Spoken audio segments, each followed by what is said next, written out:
আর ডিম থেরাপি হোক আর যে থেরাপি হোক, আমরা যে সংস্কৃতি আমদানি করব, যে খারাপটা আমদানি করব, এটা মনে রাখতে হবে এরপরে এর থেকে আরও খারাপ আমাদের জন্য অপেক্ষা করছে। আমরা যদি মনে করি যে ক্ষমতা চিরস্থায়ী থাকবো, এটা কোনোদিন হয়নি। যারা ক্ষমতায় এসছে এরা আগেও ক্ষমতায় আসার 2 মাস আগে এরা বুঝতে পারেনি ক্ষমতায় আসবে, আর যারা চলে গেছে এরাও ভাবেনি যে আমরা চলে যাব এইভাবে। সেই জন্য ক্ষমতা কারো চিরস্থায়ী না, এটা আমাদেরকে ভাবতে হবে।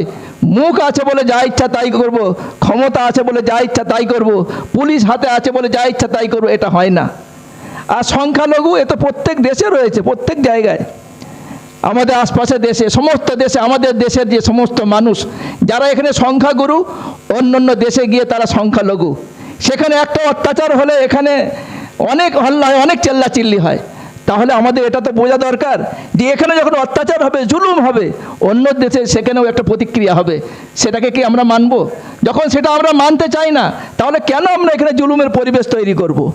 শান্তি সম্প্রীতি এর বিকল্প কোনো কিছু নাই। এটা আমাদেরকে চাই, তারা শাসক হোক বিরোধী হোক, প্রত্যেকে যদি না বোঝে তাহলে এটা মনে রাখতে হবে, যারা শাসক রয়েছে একটা দিন তাদের অবস্থা সেই রকম হবে, বিরোধী যারা রয়েছে তার থেকে আরও খারাপ অবস্থা হবে। তখন কিন্তু বাঁচার কোনো রাস্তা থাকবে না। যখন মানুষ রাজনৈতিক এবং সামাজিক বিভিন্ন অবক্ষয়ের শিকার হয় এবং রাজনৈতিক যারা ক্ষমতাসীন রয়েছে তাদের উপরে যখন মানুষের আস্থা আস্তে আস্তে হারিয়ে যায়, তো এই সামাজিক সংগঠনগুলো আমাদের ভরসা যোগায়। আজকে এই সমস্ত সংগঠন নিজেদের সীমিত ক্ষমতার মধ্যে মানুষের অধিকার পাইয়ে দেওয়া এবং জুলুমের বিরুদ্ধে মানুষকে সোচ্চার করা, এই কাজগুলো করে থাকে ধারাবাহিকভাবে। আমরা বিভিন্ন সময়তে বিভিন্ন জায়গায় বিভিন্ন ইস্যুতে বিভিন্ন আন্দোলন করেছি। সমস্ত আন্দোলন যে সফল হয়েছে এরকম নয়, কিন্তু আন্দোলনের ধারাবাহিকতা মানুষের একটা আস্থা জাগায় যে একটা ধর্মনিরপেক্ষ দেশে দেশের আইন মেনে, সংবিধান মেনে, দেশের বিভিন্ন সমস্যাকে নিয়ে মানুষের সামনে দাঁড়ানো, মানুষের কাছে পৌঁছে যাওয়া, এটা বিরাট ব্যাপার। এটা কারণ বর্তমানে মানুষ নিজের স্বার্থ ছাড়া সাধারণত একটু এগোয় না। যেখানে মনে করে যে এখানে আমার স্বার্থ নাই, এখানে কোনো সমস্যা আছে, তো মানুষের সমস্যাকে সেখানে মানুষ পিছনে সরে গিয়ে নিজেই পিছনে সরে যায়। সেই জন্য আমাদেরকে এটা মনে রাখতে হবে যে এটা কেবলমাত্র আমাদের অধিকার নয়, বরং আমাদের দায়িত্ব যে নির্যাতিত শ্রেণী, সে মুসলমান হোক অমুসলিম হোক, যাদের ওপরেই কোনো নির্যাতন হবে, একজন মুসলমান হিসেবে তার পাশে দাঁড়ানো এটা আমাদের কর্তব্য। আজকে দেশে অজস্র সমস্যা রয়েছে, এসআইআর রয়েছে, ওবিসি সংরক্ষণের বিষয় রয়েছে, এবং প্রত্যেক দিন একের পর এক সমস্যা আমাদের বেড়ে চলেছে। একটা সমস্যার সমাধান করতে গিয়ে তা নিয়ে সোচ্চার হতে হতে 10টা সমস্যা আমাদের সামনে চলে আসছে। এবং অত্যন্ত দুঃখের বিষয় হচ্ছে এই যে যারা বিরোধী পক্ষে থাকে তখন তাদের যে আচরণ থাকে, তাদের যে ভাষা থাকে, সেটা কিন্তু ক্ষমতায় আসার পরে একেবারে এমনভাবে পাল্টে যায় মনে হয় এরা অন্য কোনো জাতি। আজকে মনে করুন এই রাজ্যে যে সমস্ত ভাঙচুর চলছে, যদি আমরা বলি এটা ন্যায় হচ্ছে, যে মানুষের অধিকার, ফুটপাত দখল মুক্ত হচ্ছে, ওরা অন্যায় করে জবরদখল করেছিল, তাহলে যারা এগুলোকে জবরদখল মুক্ত করছে তাহলে ওই সময় তাদেরকে সমর্থন কেন করেছিল? তাদের কাছে ভোটের জন্য কেন গিয়েছিল? গিয়ে বলেছিল যে তোমাদের সব কিছু ব্যবস্থা করে দেবো। যদি অন্যায় করে থাকে তাহলে সেটাকে আগে এরা সমর্থন করেছে। এটা দ্বিচারিতা ছাড়া কিচ্ছু নয়। আর ডিম থেরাপি হোক আর যে থেরাপি হোক, আমরা যে সংস্কৃতি আমদানি করব, যে খারাপটা আমদানি করব, এটা মনে রাখতে হবে এরপরে এর থেকে আরও খারাপ আমাদের জন্য অপেক্ষা করছে। আমরা যদি মনে করি যে ক্ষমতা চিরস্থায়ী থাকবো, এটা কোনোদিন হয়নি। যারা ক্ষমতায় এসছে এরা আগেও ক্ষমতায় আসার 2 মাস আগে এরা বুঝতে পারেনি ক্ষমতায় আসবে, আর যারা চলে গেছে এরাও ভাবেনি যে আমরা চলে যাব এইভাবে। সেই জন্য ক্ষমতা কারো চিরস্থায়ী না, এটা আমাদেরকে ভাবতে হবে।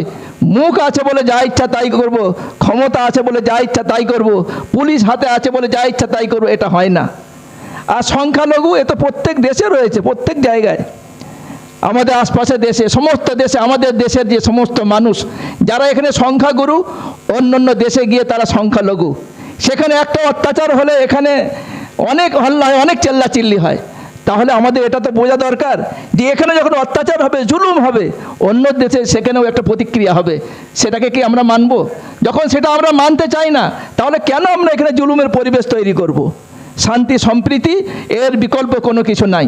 এটা আমাদেরকে, চাই তারা শাসক হোক বিরোধী হোক, প্রত্যেকে যদি না বোঝে তাহলে এটা মনে রাখতে হবে, যারা শাসক রয়েছে একটা দিন তাদের অবস্থা সেই রকম হবে, বিরোধী যারা রয়েছে তার থেকে আরও খারাপ অবস্থা হবে, তখন কিন্তু বাঁচার কোনো রাস্তা থাকবে না। সেই জন্য আমাদের প্রত্যেককে মনে রাখতে হবে, মজলুম মানে এই নয় যে তাদেরকে নিয়ে, তাদের অধিকার নিয়ে আমরা যা ইচ্ছা সেরকম ব্যবহার করব, তাদের অধিকার ছিনিয়ে নেব, ক্ষমতা এসেই বলবো যে আমরা এদের কোনো কিছু করব না, এবং সমস্ত ক্ষেত্রে বঞ্চনা যদি রাস্তা করি। যদি আমরা এদের ট্যাক্স তো মুসলমানদের কম নেয় না, এমন তো নয় যে এদেরকে কিছু দেব না, তাহলে এদের ট্যাক্সও নেব না, এরকম তো নয়।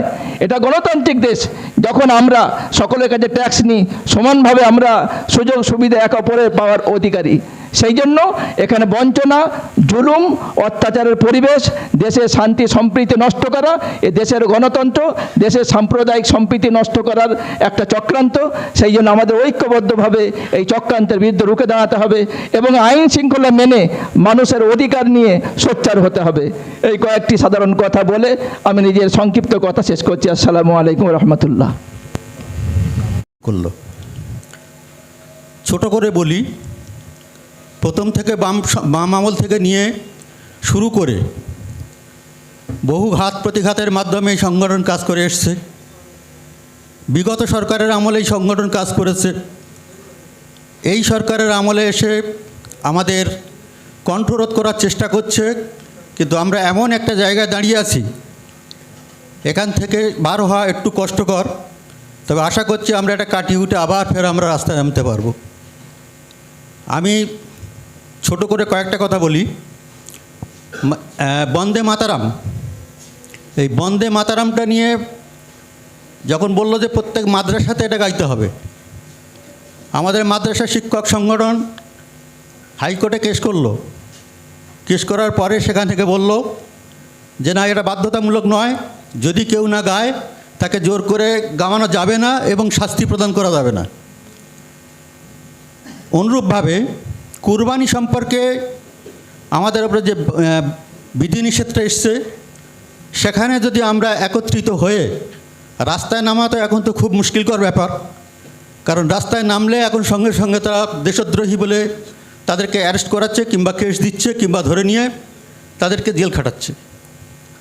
সেখানে যদি আমরা একটা কেসের মাধ্যমে কোনো জায়গায় একটা সুরাহা করতে পারতাম, তো আমার মনে হয় কুরবানিটা আমরা দেশে চালু করতে পারতাম। এরপরে আসছে আমাদের মাদ্রাসা। খারেজি মাদ্রাসাগুলো অবৈধ বলে ঘোষণা করছেন। সমস্ত তথ্য চাওয়া হয়ে গেছে, সমস্ত অনেকেই তথ্য জমা দিয়েছেন।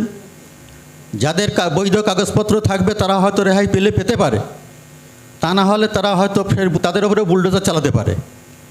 এই বিষয়টা আমি আমাদের নেতৃত্বের আমি কর্ণগোচর করতে চাইছি।